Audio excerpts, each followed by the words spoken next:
এটা কোন দিন হচ্ছে এটা? 15 দিন হচ্ছে না? কটা কুড়ি গেছে? 8টা।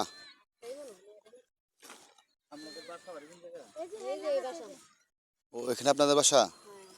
লাইন তো দেওয়া যায় যে হেডি বসে বন লাইন তো হেডি খালি ময়দানের লাইন আছে 15 দিন নিচ্ছে না? আনছে গেলা এগুলা রাজীব নাজু নাজু বাসা বন্ধ হয়ে গেল এলার ভাষা কই কইতারি না